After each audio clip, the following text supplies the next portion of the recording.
Bible के अनुसार सबसे बड़ा पाप क्या है? तो पाप होता है, चाहे छोटा पाप हो या फिर बड़ा पाप हो। महान परमेश्वर की दृष्टि में या छोटा पाप रहे या फिर बड़ा पाप रहे, पाप तो पाप ही होता है। और पाप की मजदूरी केवल मृत्यु है, जैसा कि हम रोमियो 6 अध्याय में पढ़ते हैं। क्योंकि पाप की मजदूरी तो मृत्यु है, परंतु परमेश्वर का वरदान हमारे प्रभु यीशु मसीह में अनंत जीवन है। तो फिर भी हम बाइबल में जानेंगे कि सबसे बड़ा पाप क्या है, जो सारे पापों को दबा के रख देता है, छिपा के रख देता है। जब महान परमेश्वर ने आदम और हव्वा को बनाया, तो आदम और हव्वा को अपने स्वरूप और अपनी समानता में बनाया था, अपने तरह पवित्र बनाया था महान परमेश्वर ने आदम और हव्वा को। और महान परमेश्वर ने आदम और हव्वा को अदन की वाटिका में रखा। तो अदन की वाटिका में बहुत सारे फल फूल थे, बहुत सारे वृक्ष थे, जो जीवन के फल थे। लेकिन उसमें एक ऐसा वृक्ष था जो भले बुरे का वृक्ष था, जो एक प्रकार से कहा जाए पाप का फल था। तो परमेश्वर ने कहा आदम और हव्वा को कि तुम इस अदन की वाटिका के सब वृक्षों का फल खा सकते हो, लेकिन जो भले बुरे के वृक्ष का फल है उसको तुम बिल्कुल मत खाना। यदि उस फल को तुम खाओगे, जिस दिन भी खाओगे, अवश्य मर जाओगे। अब परमेश्वर ने साफ साफ कह दिया था कि उस वृक्ष का फल खाओगे तो अवश्य मर जाओगे। कुछ दिनों के पश्चात सांप आदि माता हव्वा के पास गया और हव्वा को उसने कहा कि उस भले वृक्ष के फल को तुम क्यों नहीं खा रहे हो। तो आदि माता हव्वा कहती है कि परमेश्वर ने हमें मना किया है कि जिस दिन हम उसका फल खाएंगे अवश्य मर जाएंगे। तो सांप उनसे कहता है आदि माता हव्वा से कि ऐसी बात नहीं है, जिस दिन तुम उस भले बुरे के वृक्ष का फल खाओगे तुम परमेश्वर के तुल्य हो जाओगे। तो ये है पहला झूठ जो सांप ने आदि माता हव्वा से कहा। अदन की वाटिका में सबसे जो पहला पाप हुआ वह है झूठ। तो आप देखना, सांप के दो जीभ रहते हैं, सांप के दो जीभ रहते हैं। सांप सच भी बोलता है और झूठ भी बोलता है। तो जो पहला पाप आया वो झूठ था। दूसरा बात सांप ने यह कहा, जब हम इसको पढ़ते हैं उत्पत्ति 3 अध्याय 5 पद में, वरन परमेश्वर आप जानता है कि जिस दिन तुम उसका फल खाओगे उसी दिन तुम्हारी आंखें खुल जाएंगी और तुम भले बुरे का ज्ञान पाकर परमेश्वर के तुल्य हो जाओगे। तो इसमें झूठ ये था कि सांप ने हव्वा से कहा कि तुम परमेश्वर के तुल्य हो जाओगे, ये पहला झूठ था। लेकिन एक सच सांप ने और कहा हव्वा से कि तुम उस फल को खाओगे, भले बुरे वृक्ष के फल को खाओगे तो तुम भले और बुरे में भेद करना जान जाओगे। तो यह सच कहा। इसलिए जब भी सांप फेन निकालता है तो उसके दो जीभ रहते हैं। तो इस संसार में जो सबसे पहला पाप आया वो है झूठ। तो जितने भी झूठ बोलते हैं वो सब के सब शैतान के बच्चे बन जाते हैं, शैतान के बेटे और बेटियां बन जाते हैं। जैसा कि हम यूहन्ना रचित सुसमाचार उसका 8 अध्याय और उसका 44 पद में पढ़ते हैं। तो यहाँ पर लिखा है, तुम अपने पिता शैतान से हो और अपने पिता की लालसाओं को पूरा करना चाहते हो। वह तो आरंभ से हत्यारा है और सत्य पर स्थिर न रहा, क्योंकि सत्य उसमें है ही नहीं। जब वह झूठ बोलता है तो अपने स्वभाव ही से झूठ बोलता है, क्योंकि वह झूठा है वरन झूठ का पिता है। तो बाइबल बताती है कि शैतान झूठा है और जितने भी झूठ बोलते हैं उन सब का पिता है वो। देखिए, इंसान से गलतियां होती है, चाहे वो चोरी हो, चाहे वो लड़ाई झगड़ा हो, चाहे वो गालियां हो। कई इंसान गालियां भी देते हैं, झगड़ा भी करते हैं, मारपीट भी करते हैं, हत्या कर देते हैं, व्यभिचार कर देते हैं। लेकिन इस चीज को, इस पाप को दबाने के लिए एक और बड़ा पाप लागू करते हैं, वो है झूठ। कि मैंने गलती नहीं की, मुझसे कोई गलती नहीं हुआ है, मैंने अपराध नहीं किया है। तो इन सारे पापों को दबाने के लिए इंसान सबसे बड़ा पाप करता है, वो है झूठ। झूठ बोलता है कि मैंने कोई पाप नहीं किया। तो जितने भी झूठ बोलते हैं उन सब का पिता शैतान है। कहावत भी है हमारे गांव में कि झूठ बोलना पाप है, गड्ढे में सांप है, वही उसका बाप है। पहला यूहन्ना और उसका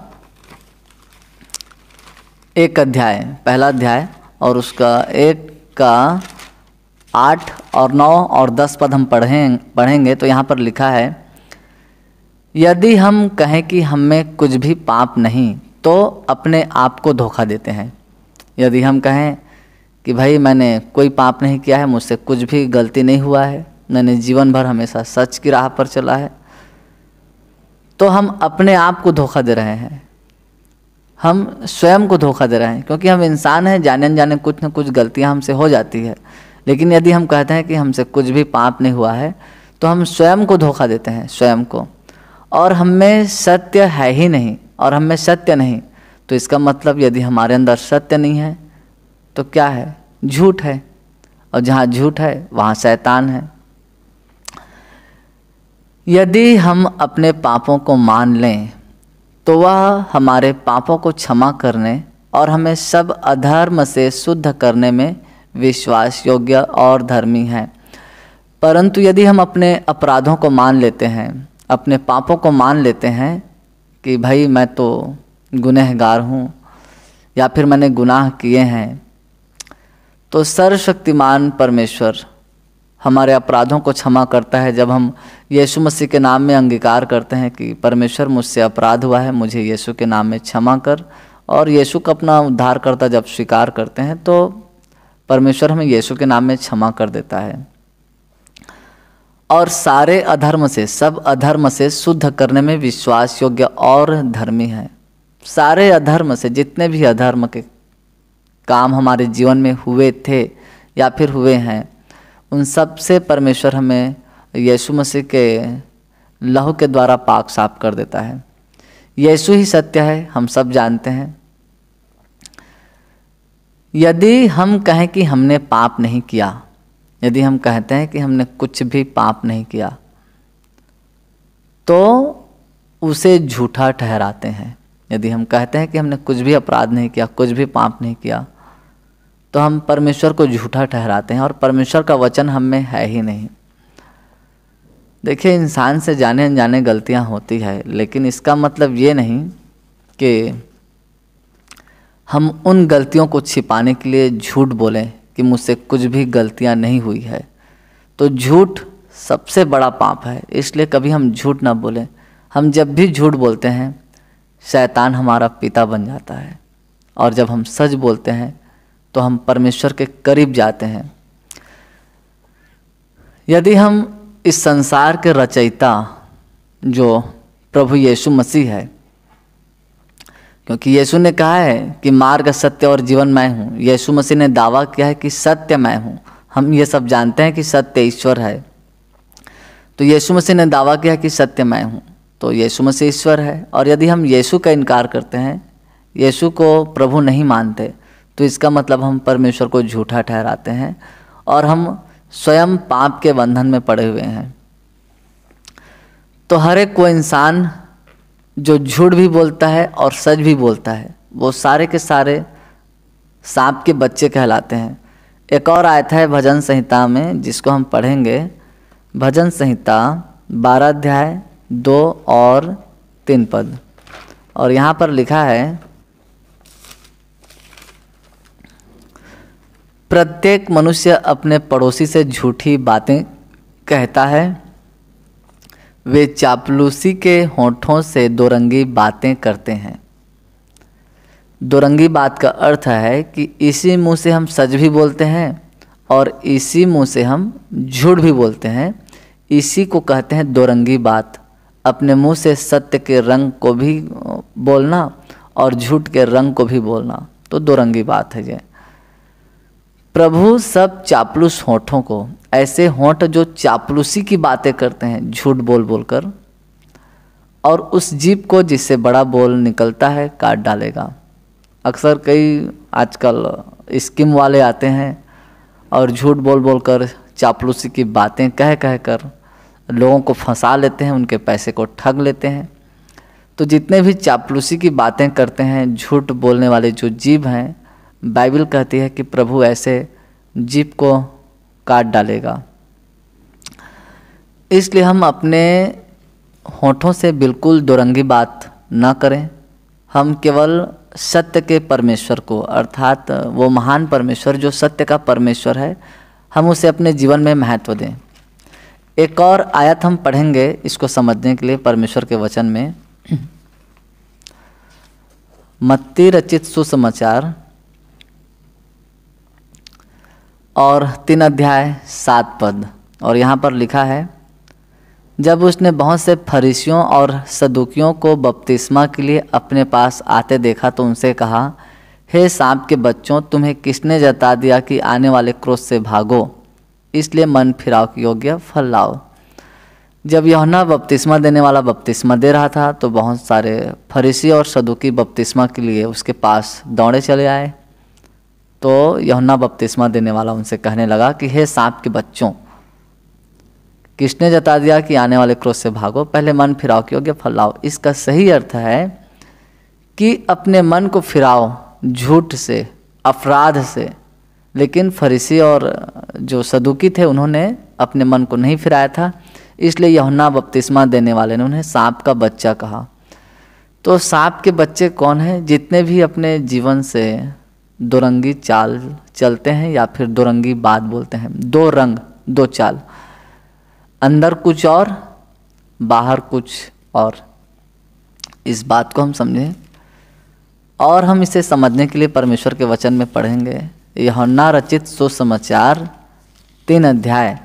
जब इंसान सच बोलता है तो परमेश्वर के निकट आता है, परमेश्वर के करीब आता है। यूहन्ना रचित सुसमाचार 3 अध्याय 21 पद, परंतु जो सत्य पर चलता है वह ज्योति के निकट आता है, ताकि उसके काम प्रकट हों कि वह परमेश्वर की ओर से किए गए हैं। जब मनुष्य सच बोलता है तो वो प्रभु यीशु मसीह के करीब आते जाता है, प्रभु यीशु मसीह के पास आते जाता है। लेकिन जो झूठ बोलता है वो शैतान के करीब पहुंच जाता है। तो जितने भी झूठ बोलते हैं उनका पिता शैतान है, और जो सत्य पर चलते हैं, एक बार फिर से इस आयत को पढ़ के बताऊंगा, परंतु जो सत्य पर चलता है अर्थात जो सच बोलते हैं वह ज्योति के निकट आता है। ज्योति का अर्थ है परमेश्वर, जैसा कि बाइबल कहती है। यीशु मसीह ने कहा कि जगत की ज्योति मैं हूँ, जो मेरे पीछे होलेगा वह अंधकार में ना चलेगा परंतु जीवन की ज्योति पाएगा। तो यीशु ही परमेश्वर है। जो सच बोलता है वो यीशु के निकट आता है, प्रभु यीशु मसीह के करीब आता है। लेकिन जो झूठ बोलता है उसके जीवन से परमेश्वर हट जाता है और फिर झूठ बोलने वाला शैतान के पास पहुंच जाता है। तो आज हम समझें कि परमेश्वर का वचन क्या कहता है कि इस संसार में जो सबसे बड़ा पाप है वो झूठ है। एक बच्चा जब संसार में आता है तो वो झूठ को नहीं जानता, वो सच बोलता है, सच बोलता है। लेकिन जैसे जैसे बच्चा बड़ा होते जाता है तो माँ बाप से या फिर आज के जो ज़माने में बहुत सारे लोग हैं उनसे, उन्हें देखकर, उनसे सीख कर झूठ बोलना सीख जाते हैं। इसलिए हम अपने बच्चों को सही शिक्षा दें, सच बोलना सिखाएं। अगर संसार में सब सच बोलने लगे तो मैं तो कहता हूँ 98% अपराध खत्म हो जाएंगे। लेकिन आज हमारे जो इस दुनिया में झूठ का अधिक बोलबाला है, इसलिए महान परमेश्वर इस झूठ की दुनिया को, इस फरेब की दुनिया को आग में नाश करने वाला है। जैसा कि बाइबल बताती है, पर वर्तमान काल के आकाश और पृथ्वी इसीलिए रखे गए हैं कि ये जलाए जाएं। और फिर परमेश्वर एक नया आकाश और नई पृथ्वी का सृजन करेगा। महान परमेश्वर एक नई सृष्टि का सृजन करेगा जिसमें धर्म का सूर्य उदय होगा। अभी जो सूर्य उदय हो रहा है वो धर्मी के ऊपर भी उदय हो रहा है, अधर्मी के ऊपर भी उदय हो रहा है।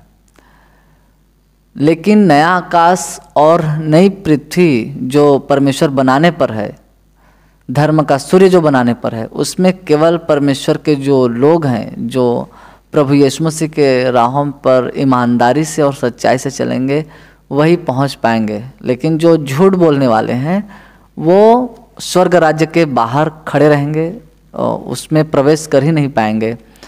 जैसा कि हम प्रकाशित वाक्य और उसका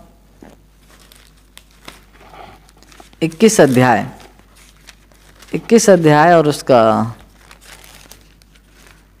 27 पद पढ़ेंगे तो यहाँ पर लिखा है, परंतु उसमें कोई, अर्थात स्वर्ग में कोई अपवित्र वस्तु या घृणित काम करने वाला या झूठ का गढ़ने वाला, झूठ का गढ़ने वाले का अर्थ है झूठ बोलने वाला या फिर झूठ का बनाने वाला, किसी रीति से प्रवेश न करेगा, पर केवल वे लोग जिनके नाम मेमने के जीवन की पुस्तक में लिखे हैं वही स्वर्ग में प्रवेश करेंगे। तो सबसे बड़ा पाप है वो है झूठ। तो जितने भी, चाहे छोटी छोटी बातों में झूठ बोले या फिर बड़ी बड़ी बातों में झूठ बोले, वो सब सबसे बड़े पाप में फंसे हुए हैं, क्योंकि सबसे बड़ा पाप है वो है झूठ। तो महान परमेश्वर इन वचनों के द्वारा आपको और आपके पूरे परिवार को प्रभु यीशु मसीह के नाम में आशीष प्रदान करे और अपने पवित्र वचनों को समझने की आपको शक्ति और सामर्थ्य दे, प्रभु यीशु मसीह के नाम में, आमीन।